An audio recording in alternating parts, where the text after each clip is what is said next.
Tem uma história, que não sei se é verdadeira, mas é uma história que eu sei há tempos. Nos fala conta a história de uma pessoa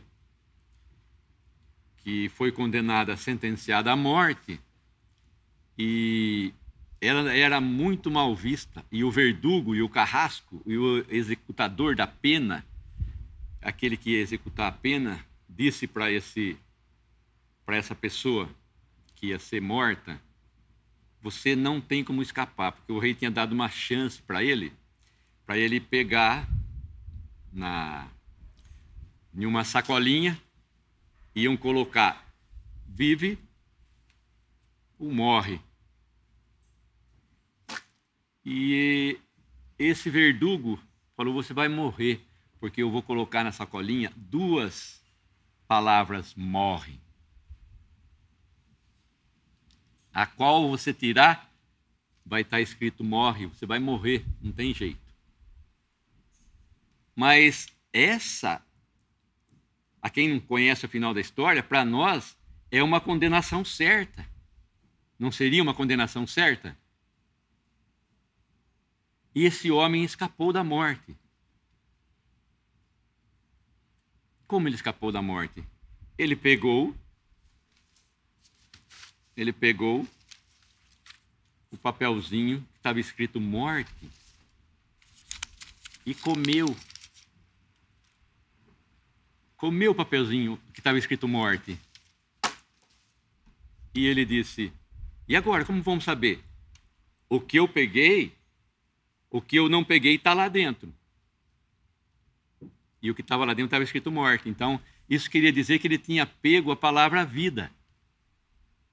O que ficou lá dentro foi morte. Então ele supostamente pegou a palavra vida. Então ele conseguiu escapar de uma condenação que ninguém saberia como se livrar. Era morte ou era morte. Mas nós vemos que nesse caso ele conseguiu se livrar de uma condenação. Pela inteligência dele, conseguiu se livrar. Mas o homem, por mais hábil que ele seja, por mais inteligente que ele seja, ele não vai conseguir escapar da condenação de Deus. Se o homem não crer, ele já está condenado, como nos fala em João 3. Quem não crê já está condenado, porquanto não crê no nome do unigênito Filho de Deus.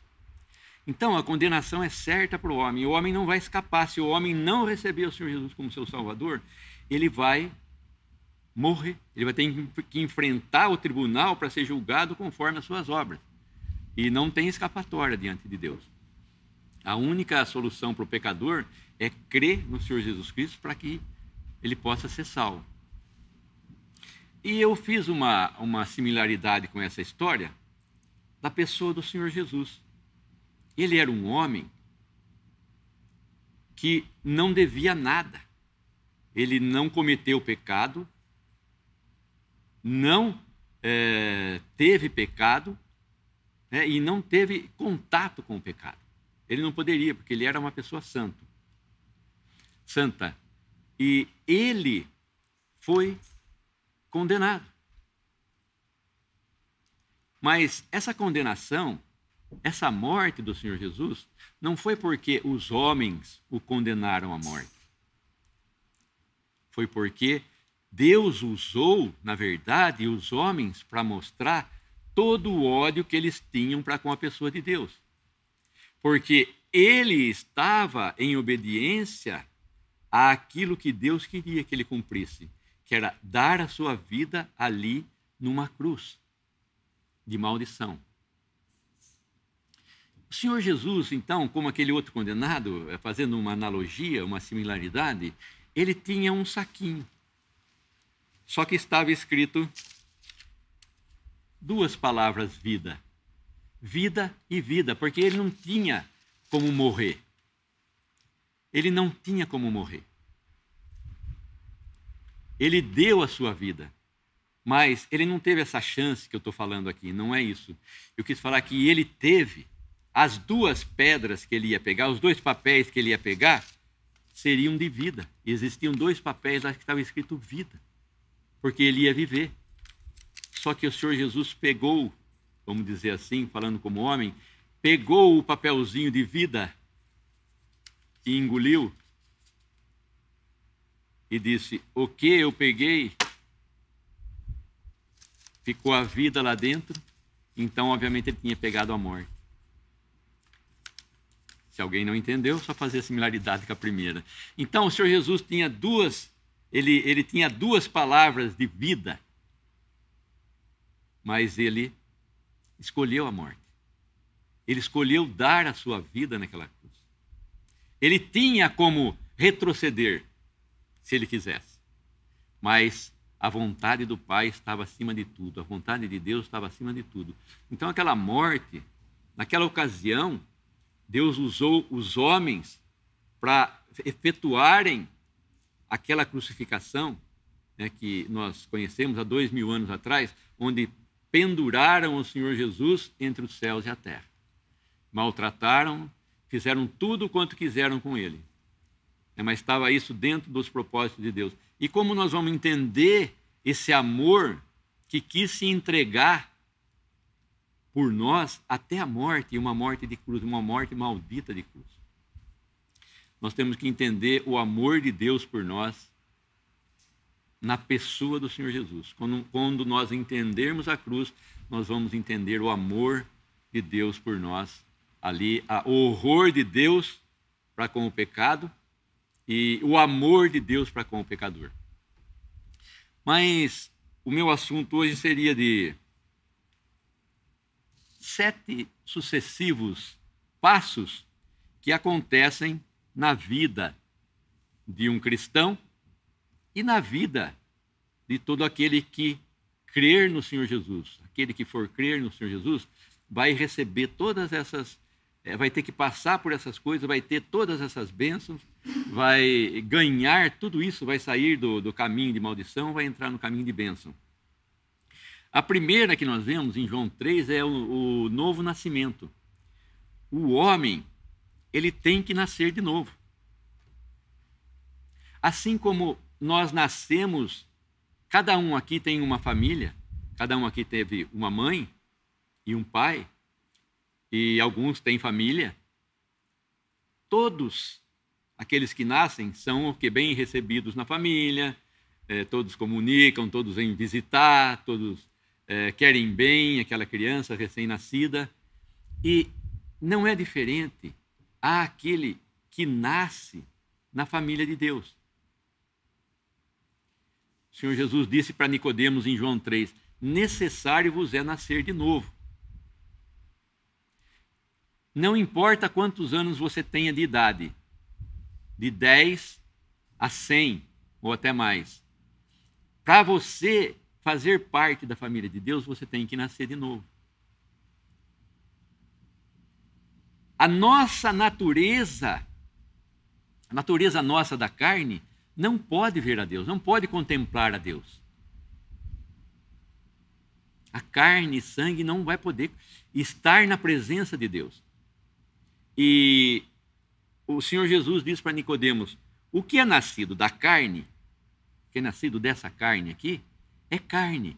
E o que é nascido do Espírito, é Espírito.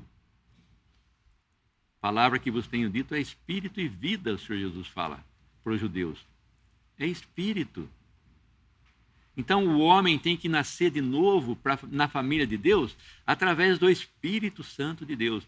E aí sim ele é bem visto, bem quisto, bem recebido na família de Deus. Você jamais será bem-vindo na família de Deus se você não nascer de novo. Se não nascerdes de novo, o Senhor Jesus diz para Nicodemos, não podereis entrar nem ver o reino de Deus. Era uma questão de novo nascimento. Não era uma questão de entrar de novo no ventre da mãe e nascer, como Nicodemos pensava. Mas o Espírito é que ia fazer a obra. Quando a pessoa crê, o Espírito faz a obra nele. E ele é uma nova criatura. Isso que nós recebemos de Deus também, esse novo nascimento nós recebemos de Deus. Nós nascemos na família de Deus através desse novo nascimento. E o que quando você nasce de novo, quando uma pessoa nasce de novo, ela vai primeiramente ela vai perceber que ela tinha o quê? Ela tinha cometido um montão de pecados. Ela era pecadora. Porque o homem só se considera pecador na hora que ele começa a sentir o fardo do pecado. Enquanto o homem não sente o fardo do pecado que está sobre ele, ele não vai se sentir um pecador. Ele vai se sentir um religioso, ele vai querer na sua própria força, na sua própria carne, fazer alguma coisa para ganhar sua salvação. Mas não é assim. A salvação é Deus quem dá. E o pecado é Deus quem tira. Não é o homem pela sua própria obra, pelos seus próprios esforços, não é rezando, não é chorando muito, como fala o hino, que nós vamos ser aceitos por Deus. Não. É através da obra expiatória do Senhor Jesus Cristo. Há 2000 anos antes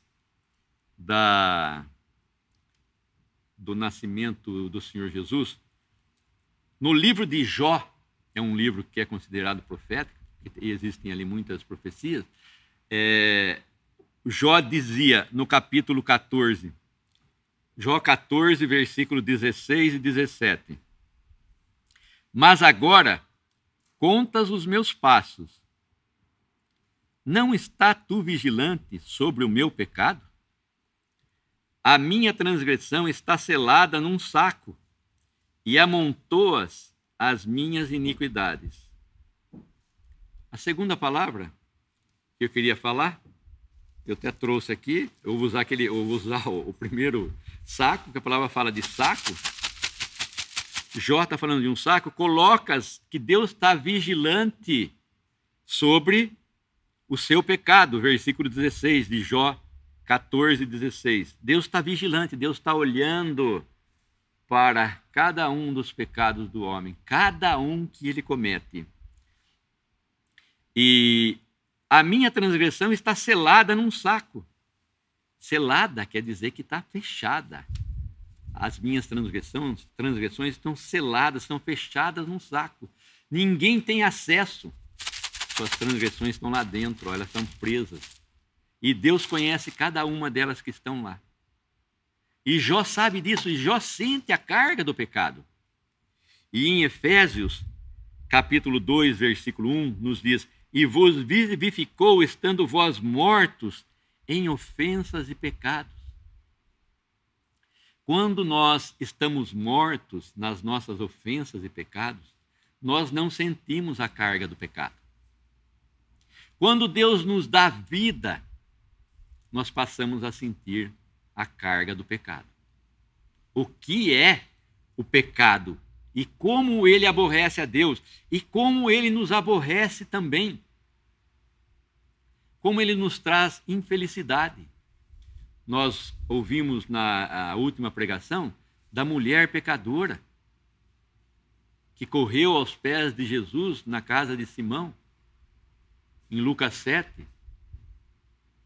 Tinha uma coisa que não deixava ela em paz, que eram os seus pecados. E ela vai até Jesus e o Senhor Jesus diz para ela: teus pecados te são perdoados. Vai em paz, a tua fé te salvou.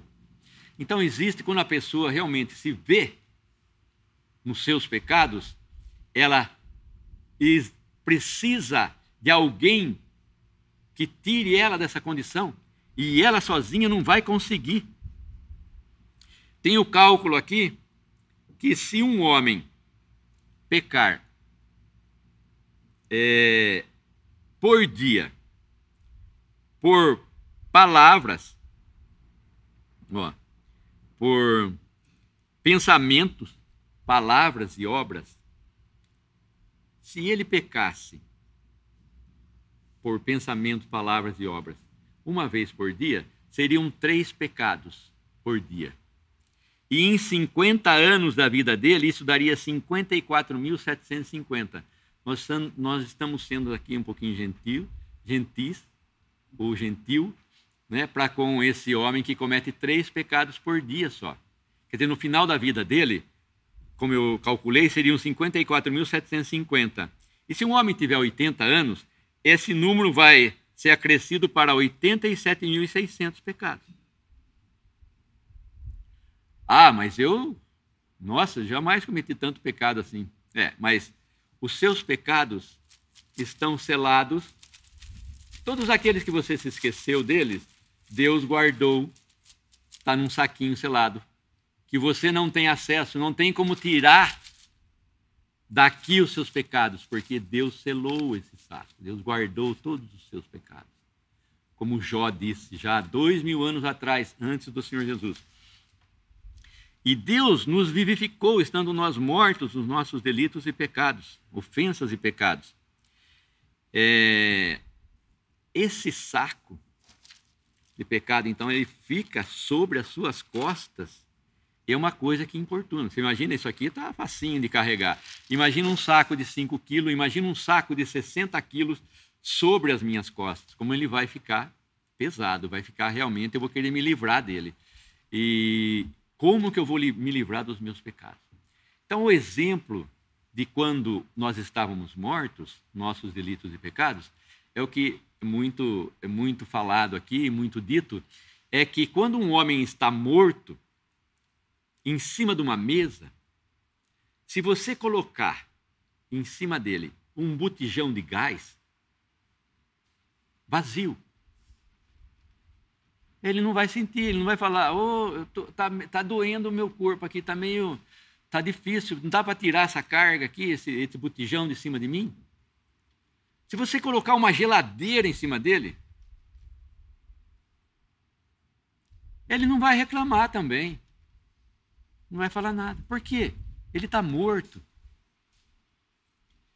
Agora, suponhamos que nós pudéssemos dar uma injeção de vida nessa pessoa que está deitada, ali sem vida, nós dessemos uma injeção de vida nela e colocássemos uma cadeira dessa aqui do salão em cima dele. Ele ia começar a sentir, opa, quem colocou esse peso aqui em cima? Quem colocou esse botijão de gás aqui em cima? Está muito pesado para mim, tira isso. O homem sem vida, ele não sente a carga do pecado. Ele só vai sentir a carga do pecado quando Deus der vida para ele. Ele vai sentir o quão pecador que ele é. E você já se sentiu quão pecador que você é? O quanto você pecou? O quanto tempo você está sem aceitar o Senhor Jesus como seu Salvador para poder se livrar dessa carga de pecado? Porque Ele levou sobre si os nossos pecados no madeiro, verteu seu sangue precioso e nos salvou. E Deus o ressuscitou dentre os mortos. E agora existe um homem vivo no céu, na presença de Deus. Então esse saco cheio de pecado, que era uma coisa intolerável, passa a ser uma carga muito grande que o homem não quer levar, mas ele quer se livrar dessa carga. E como ele faz para se livrar dessa carga?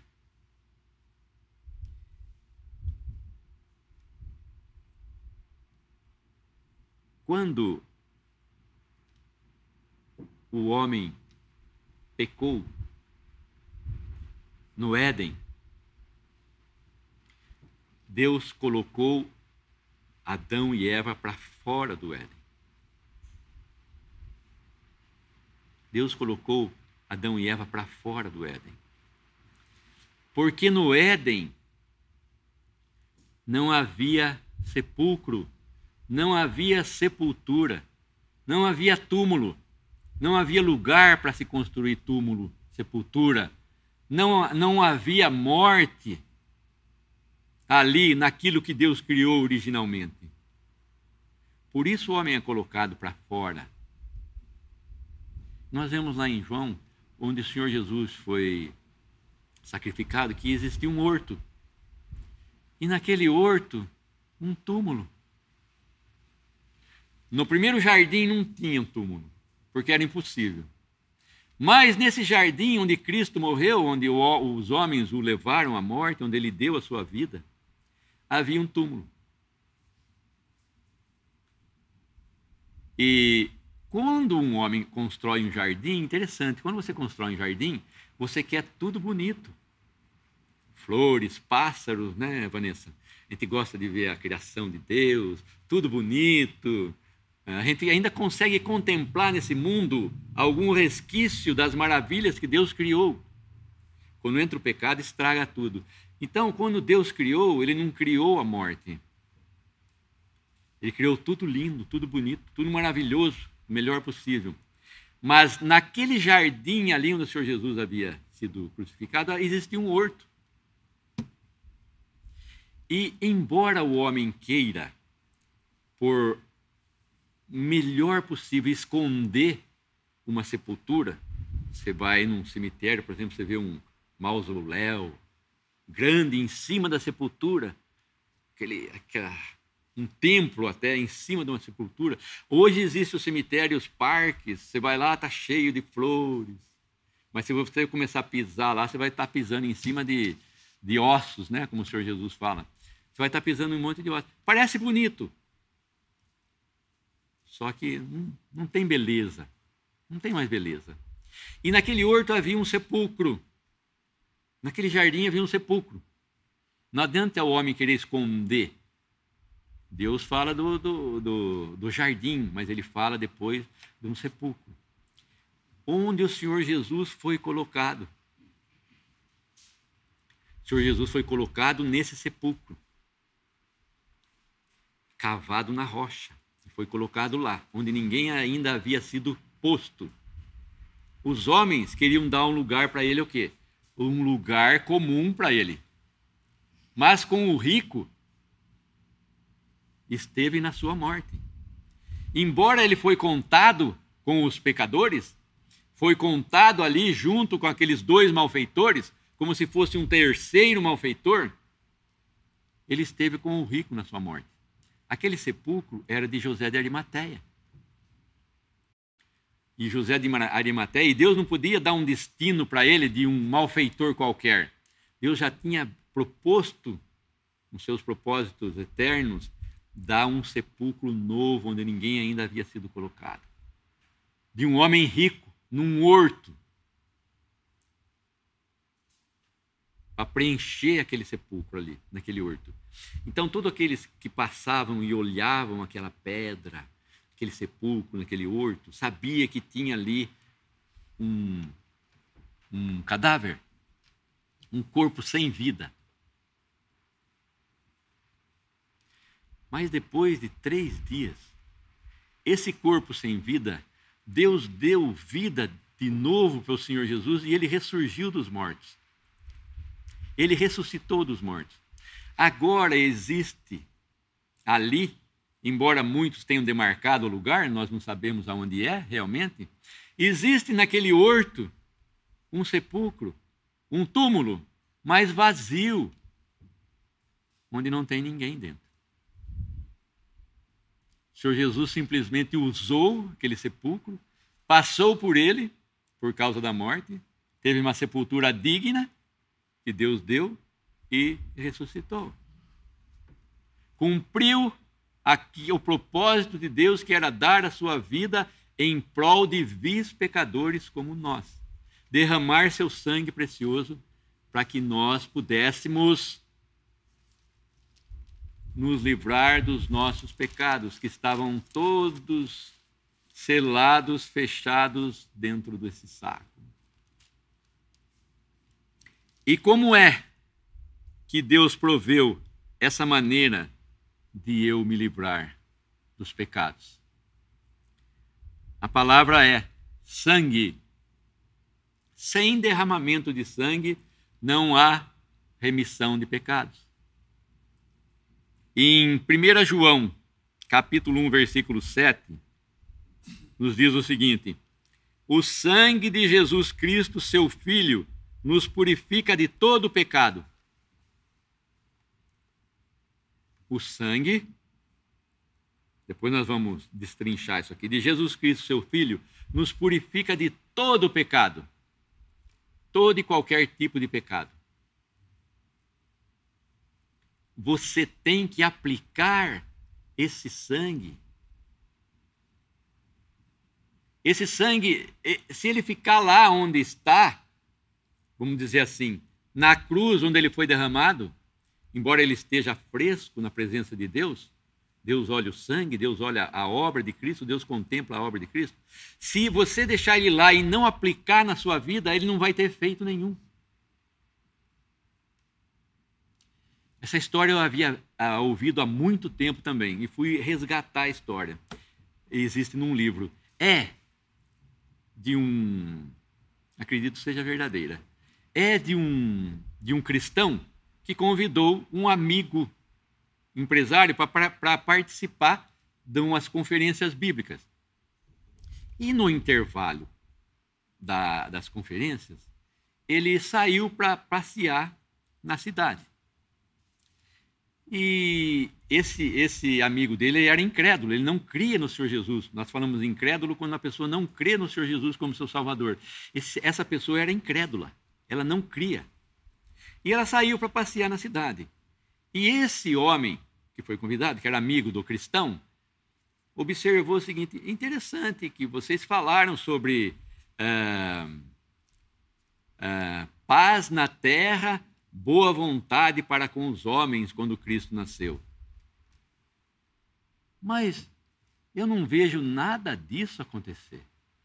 Eu vejo tudo ao contrário, tem guerra, tem fome, tem miséria. Tem tudo que é de ruim nesse mundo. O que a mensagem do cristianismo fala disso? O nosso amigo cristão ficou calado e continuou seu percurso. Continuou seu percurso e viu na praia alguns, que era um rio, na verdade, né? Na praia do rio, viu alguns meninos cheios de lama, pobres, cheios de lamas, de vestimenta suja também. E esse amigo dele, ele era dono de uma fábrica de sabão. Ele era empresário de sabão. E havia um cartaz, um outdoor, que estava fazendo propaganda do sabão dele, que era o sabão que ele dava a certeza que limpava toda a sujeira. O melhor sabão. E ele olhou aquilo e falou: eu acho que é mentira o que está escrito no outdoor. Seu sabão não limpa nada. Você vê quanta sujeira tem no mundo? Olha aí. Olha essas crianças. Estão todas sujas. Mas meu sabão não tem nada a ver com isso. Porque se eles usassem o meu sabão, eles iriam estar limpos. Eles estão sujos porque eles não usam. Então, meu amigo, você acabou de responder aquela primeira pergunta que você havia me feito. Que era que o cristianismo não vale nada, porque o cristianismo está deixando tudo. Cadê a paz? Cadê a união? Cadê o amor? É porque exatamente os homens não aplicam o cristianismo na vida. Não aplicam o que o Senhor Jesus ensinou. Não vêm a Jesus para receber o perdão dos seus pecados, para poder ter uma vida digna, para poder amar o próximo como a si mesmo. Desconhece isso. Então, se o cristianismo não é aplicado, você vai ver tudo isso que você vê no mundo. Como o seu sabão. Se o seu sabão é bom, se ele for aplicado, ele vai limpar. E agora tem uma coisa que nós temos que aplicar nas nossas vidas, que é o sangue de Cristo. Ele não pode ficar na prateleira, como a gente vai no mercado e vai, eu preciso comprar uma coisa para limpar a panela. Mas eu vou no mercado, vejo lá e volto para casa e minha panela continua suja. Eu tenho que pegar da prateleira, levar para minha casa, aplicar na panela e aí sim ela vai limpar. O sangue de Cristo, ele limpa o pecador se ele for aplicado no pecador. Se você aplicar, se você usar aquele sangue para você, para que ele limpe o seu pecado, aí sim, aí você vai ficar limpo, porque a palavra de Deus nos garante que o sangue de Jesus Cristo, seu Filho, nos purifica de todo o pecado. Desde que você creia, desde que você aplique esse sangue. Existem outros versículos que nos dizem assim: quem poderá dizer, purifiquei o meu coração, limpo estou do meu pecado? Está em Provérbios 29. Quem vai poder dizer que vai estar limpo do seu pecado porque conseguiu limpar sozinho? Jamais. Seu pecado está aqui, ó. Está preso, está aqui dentro. Você não tem acesso a ele. Aquele pecado que você cometeu não dá mais para você se desfazer dele. Ele está feito, ele está marcado, ele está registrado, ele está aqui dentro. Você não vai ter como acessar para retirar ele daí. Está na presença de Deus. Deus já conhece todos os seus pecados. Como você vai dizer, já vou conseguir me purificar do meu pecado? Em Jeremias 2:22 diz: pelo que ainda que te laves com salitre e amontoes sabão, a tua iniquidade estará gravada diante de mim, diz o Senhor Jeová. Claro que está falando para Israel, mas estamos usando o versículo aqui. Ainda que te laves com salitre e amontoes sabão, a tua iniquidade estará gravada diante de mim. Não é sabão, não é salitre, não é quiboa, não é cloro nenhum que vai branquear os seus pecados. Não existe alvejante para limpar os pecados que você cometeu. Nada disso. Só uma coisa limpa os seus pecados: o sangue de Jesus Cristo, seu Filho, nos purifica de todo pecado. Por isso, em Isaías 1:18, vinde então, argui-me, diz o Senhor, ainda que os vossos pecados sejam como a escarlata, eles se tornarão brancos como a neve. Ainda que sejam vermelhos como o carmesim, se tornarão brancos como a lã. Venha e traga a presença do Senhor. Traga os seus pecados e vamos conversar. Deus vai dizer para você, os seus pecados foram lançados todos em Cristo. Você crê isso? Você crê que Cristo levou os seus pecados? E o juízo que eles mereciam, eu fiz cair sobre o meu filho na cruz. E ele pagou com o seu sangue o preço que era para você pagar. E ele pagou todos os pecados, não deixou nenhum para trás. O sangue e nada mais de Jesus Cristo, o único homem perfeito que passou por esse mundo. O seu Filho, Criador, o amado, o eterno, nos purifica, pobres pecadores, culpados como nós. Aquele que crê no Senhor Jesus como seu Salvador. Purifica, remove de diante dos olhos de Deus os nossos pecados. Aí que está o segredo. O meu pecado eu posso esconder de vocês aqui, amigos e irmãos, e aqueles que estão ouvindo. Mas Deus sabe quão horrendos são os meus pecados. Foram os meus pecados. Só de pensar dá vergonha. Mas Deus conhece cada um. Esconder de vocês aqui é fácil. Gente, eu sempre fui uma pessoa boazinha. Nunca fiz nada. Nunca fiz nada. Sempre amei ao próximo, dei esmola. Sempre fui à igreja. Sempre fiz boas obras. Fui nas favelas. Levei cobertores aos pobres. Quando os meus amigos, os meus inimigos precisavam de mim, eu sempre estava ali diante deles. Não, isso não vai adiantar nada. O seu pecado tem que ser removido de diante dos olhos de Deus. E só o sangue de Cristo purifica você de todo o pecado. De todo o pecado. Não deixa nada irremovível. Você já viu ficar alguma sujeira? Sou eu que arrumo a cozinha, às vezes em casa, né? Às vezes, assim, umas 99% de vezes, sou eu que arrumo. De vez em quando, a minha esposa vem lá falando assim, olha, Você que lavou essa panela, dá uma espiada como é que ela está. Aí tem uma coisa que ficou lá, porque a gente passa, olha e não consegue ver a sujeira, mas a mulher sempre vai ver a sujeira. Então, não adianta pensar que vai ficar alguma coisa que não possa ser irremovível.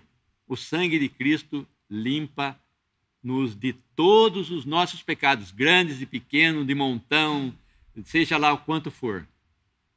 O sangue de Cristo, aplicado em nós, nos purifica de todo pecado. Em Isaías 38, 17, o rei Ezequias que está dizendo: eis que para minha paz, Isaías 38, 17, eis que para minha paz eu estive em grande amargura. Tu, porém, tão amorosamente abraçaste a minha alma. O rei Ezequias dizendo: abraçaste a minha alma, que não caiu na cova da corrupção, porque lançaste para trás das tuas costas todos os meus pecados. Ezequias está dizendo muito bem aqui. E eu mostrei aqui que esse fardo de pecado estava sobre as minhas costas. E o rei Ezequias está dizendo aqui que agora, porque lançaste para trás das tuas costas, lançou atrás das costas de Deus todos os pecados de Ezequias. Não estava mais atrás das costas dele. O versículo diz: para trás das tuas costas. Os pecados que estavam antes nas costas de Ezequias, os pecados que estavam nas nossas costas, foram lançados para trás de Deus. Quer dizer, os nossos pecados saíram da frente dos olhos de Deus. Deus lançou para trás. Se nós pensarmos um pouco, Deus lançou sobre Cristo todos os nossos pecados, lançando sobre ele no madeiro todos os nossos pecados, nos fala em Pedro. Deus lançou os nossos pecados sobre o Senhor Jesus. E já foram pagos. Eu não preciso me preocupar mais, porque Cristo pagou o preço dos meus pecados. E Deus lançou para trás Deus tirou o que estava nas minhas costas, estava me importunando, e lançou para trás das suas costas. Então, a quarta palavra seria costas.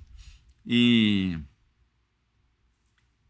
você já pensou nisso alguma vez na sua vida? Você já pensou alguma vez na obra que Deus fez? No tamanho da obra? Que para nós é muito fácil. Eu também não sei porque o homem complica tanto. Porque o homem quer colocar desvios nas coisas que Deus faz para complicar mais do que simplificar.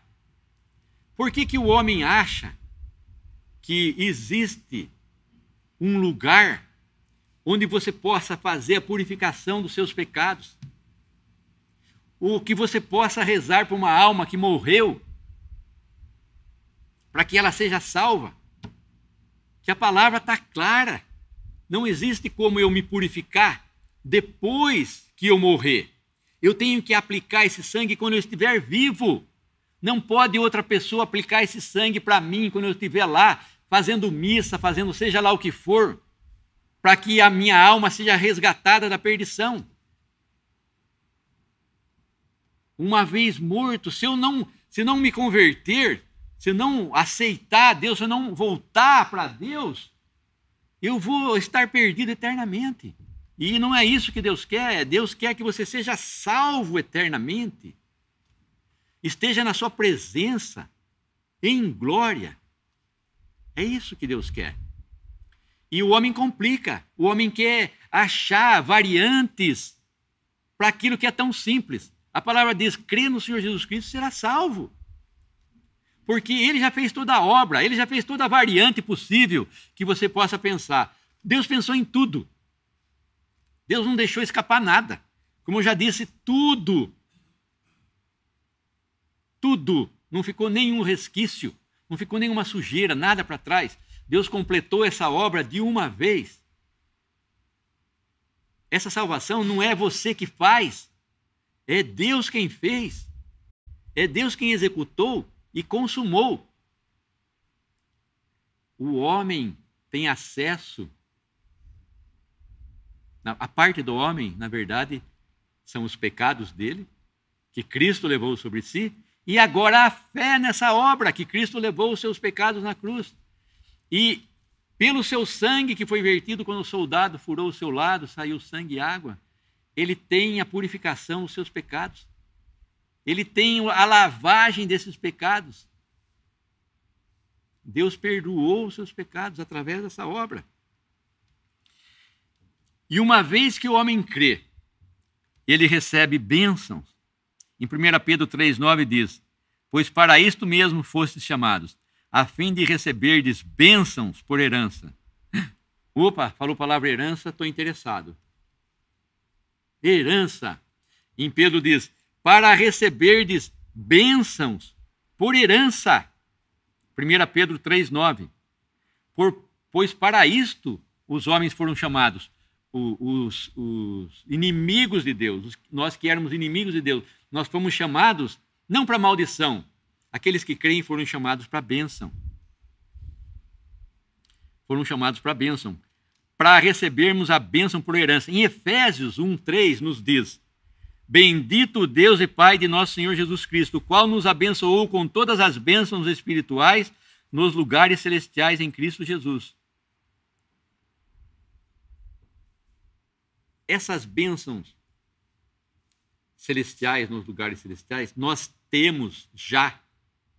Essas bênçãos que Pedro nos fala aqui, por herança, essas bênçãos é a bênção que o crente tem para atravessar esse mundo de trevas e de dores.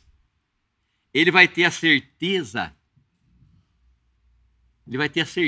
da sua salvação, a certeza do que Deus tem prometido e que Deus é fiel.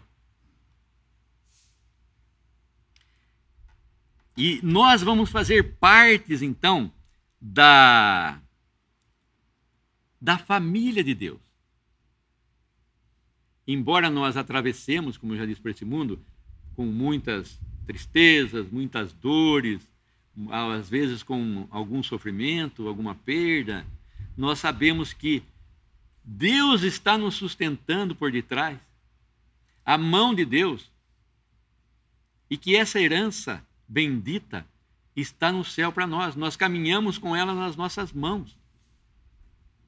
E nada vai derrubar em nós essa herança, essa esperança, que não pode murchar, que está guardada nos céus para vós.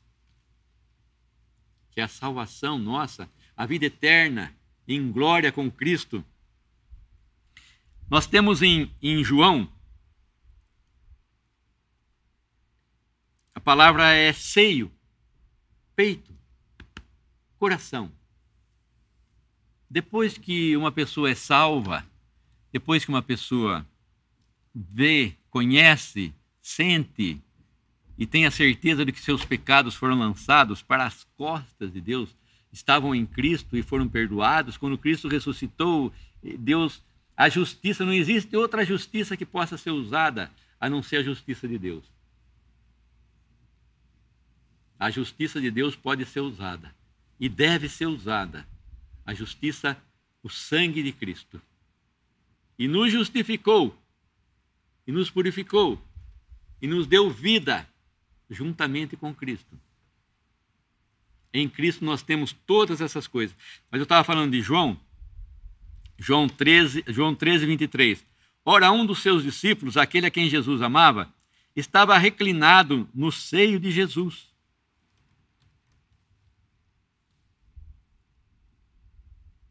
João estava reclinado no seio de Jesus. O que tem isso aí na nossa sequência? Na nossa sequência de palavras que nós trouxemos?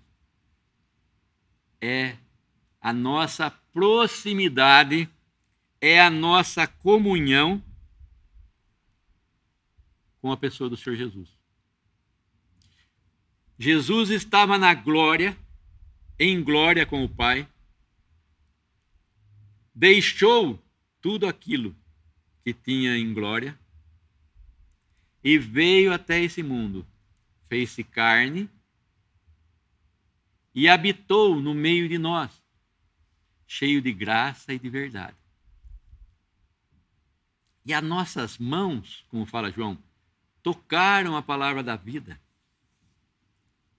Podiam pegar naquele homem que era Deus eterno. Deus fez-se carne porque ele queria, o homem não podia se fazer Deus. Deus teve que se fazer carne através da pessoa do Senhor Jesus e habitou entre nós. E tal era a proximidade dele. Aqueles que puderam gozar dessa proximidade, aqueles que puderam, sabiam quem era, quem estava ali por detrás daquela pessoa. Vinde a mim todos vós que estáis cansados e sobrecarregados, e eu vos aliviarei. Tomai sobre mim o meu fardo, tomai sobre vós o meu jugo, porque o meu fardo é leve e o meu jugo é suave. E aprendei de mim, que sou manso e humilde de coração. Quem conhecia essa pessoa que disse essas palavras, podia se achegar a tal ponto, como João se achegou aqui, de deitar a sua cabeça no seio do Senhor Jesus. Ele era Deus, e João sabia muito bem que ele podia se aproximar e podia gozar da presença do Senhor Jesus aqui nesse mundo, e em comunhão com ele, sabendo que ele era o único amigo, Salvador e Senhor, que não estava tendo maus pensamentos dele naquela hora, que ele estava tranquilo ali. Se o Senhor Jesus estava recebendo ele no seio, ele estava tranquilo. E o Senhor Jesus está, nessa passagem, é que os discípulos, os apóstolos estão preocupados. Quem é que o havia de trair? João estava no seio de Jesus, eles falam para João. João pergunta aí para ele quem é. Essa preocupação não era de João, era dos outros apóstolos, dos outros discípulos. Mas João estava ali. E ele sabia que ali ele podia obter a resposta da sua dúvida, da sua pergunta, da sua tristeza, da sua angústia. Nós só podemos receber se nós gozamos dessa comunhão, se nós temos comunhão. Se você é cristão e anda nesse mundo sem gozar da presença de Deus, você está esquecendo-se das bênçãos. Você vai atravessar aqui com o seu sofrimento, não vai lançar nunca a carga no Senhor Jesus, não vai pensar nunca que Ele é capaz de se sustentar aqui, nas suas tristezas, nas suas fraquezas, nas suas perdas, nas suas dores, seja lá o que for.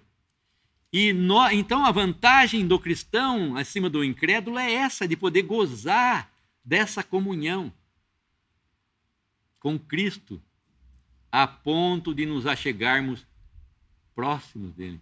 Porque nós cantamos hoje que o véu, rasgou-se o véu. Livre entrada há agora para nós na presença de Deus, através de Cristo. Não existe nenhum empecilho. Não existe ninguém para rogar por mim diante de Deus ou diante do Senhor Jesus. Não existe outro intermediário a não ser o Senhor Jesus. Não existe uma mediadora entre Deus e os homens. Existe um único mediador entre Deus e os homens. É o Senhor Jesus Cristo. E eu posso me achegar com certeza de fé que eu vou ser bem recebido. Jamais eu vou ser mal recebido na casa onde eu nasci. Jamais um filho vai ser mal recebido na minha casa, um filho meu. Jamais. Jamais Deus vai destratar você, o Senhor Jesus vai destratar você, um filho. E você, se não é filho ainda, se quiser gozar dessa adoção, se quiser gozar dessa bênção, se converta, creia no Senhor Jesus como seu Salvador e vai ter todas essas bênçãos, vai ter todos esses privilégios, como eu já disse aqui, que não são de alguns, mas são de todos aqueles que desejam. A palavra individual. Não é uma família que eu estou falando. Estou falando de indivíduo. Cada pessoa vai ter que se achegar ao Senhor Jesus. Cada pessoa vai ter que recebê-lo como seu Salvador. Cada pessoa vai ter que crer nele como Salvador. E no final? E no final? Existe um livro. Em Malaquias 3,16. Então aqueles que temem ao Senhor falam cada um com o seu companheiro, e o Senhor atenta e ouve. E há um memorial escrito diante dele, para os que temem ao Senhor e para os que se lembram do seu nome.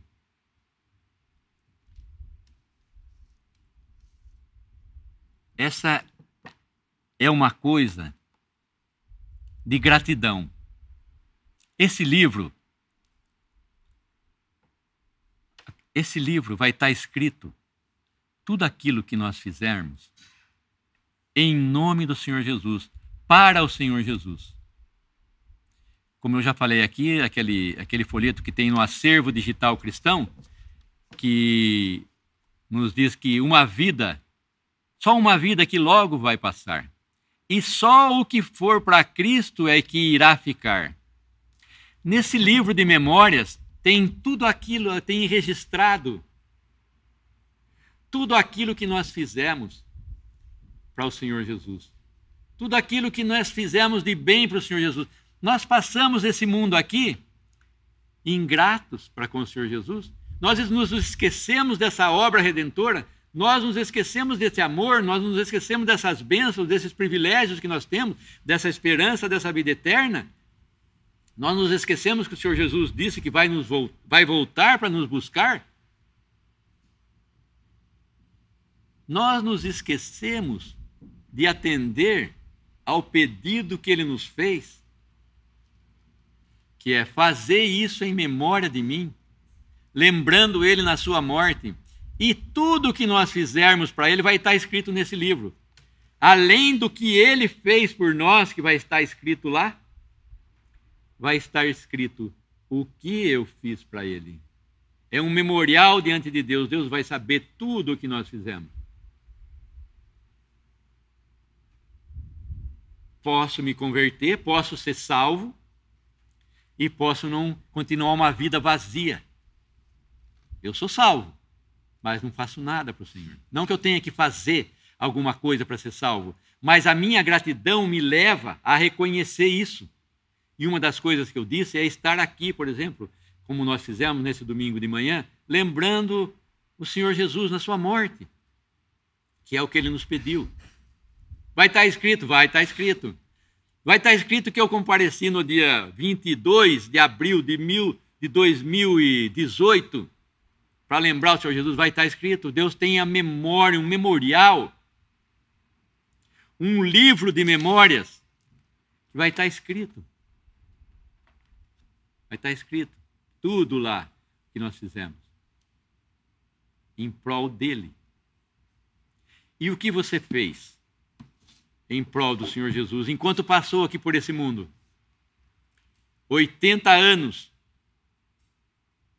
Se você não se converteu ainda, então o meu apelo é para que você creia no Senhor Jesus como seu Salvador. Se você se converteu e está vivendo uma vida isolada, está vivendo uma vida para si e não uma vida que é para o seu Senhor Jesus, reconhecendo o senhorio do Senhor Jesus na sua vida, você está perdendo tudo isso. E não vai ter nada registrado. Mas não tem problema. Mas naquele dia, quando os livros se abrirem, e Deus e o Senhor Jesus lembrar, olha, aquele dia você esteve fazendo isso. Olha, você fez isso para mim. Aí sim nós vamos ficar envergonhados. Porque se nós tivermos oportunidades de fazer e não fizermos, nós perdemos o galardão. Mas a mensagem então fica aqui para que todo aquele que nele crê não pereça, mas tenha a vida eterna. Essa é a mensagem do Evangelho. As boas novas você é pecador, perdido nos seus pecados, mas existe um Salvador que morreu, verteu seu sangue precioso que te purifica de todo o pecado. E se você crê, você é salvo. Dentro da graça. Nosso bendito Deus e nosso Pai, nós te agradecemos mais uma vez por essa oportunidade de podermos falar do teu Evangelho, do Evangelho da salvação. Obrigado pelas tuas palavras, obrigado por essa certeza da vida eterna. Pedimos mais uma vez por toda a alma aqui, se existe alguém que ainda não crê no Senhor Jesus como seu Salvador, que possa fazê-lo ainda hoje.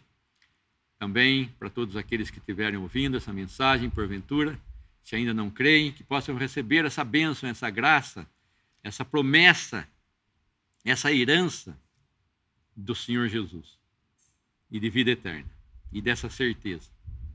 Nós te agradecemos e nos encomendamos para mais essa semana, se aqui estivermos, ó Pai, no precioso nome do Senhor Jesus. Amém.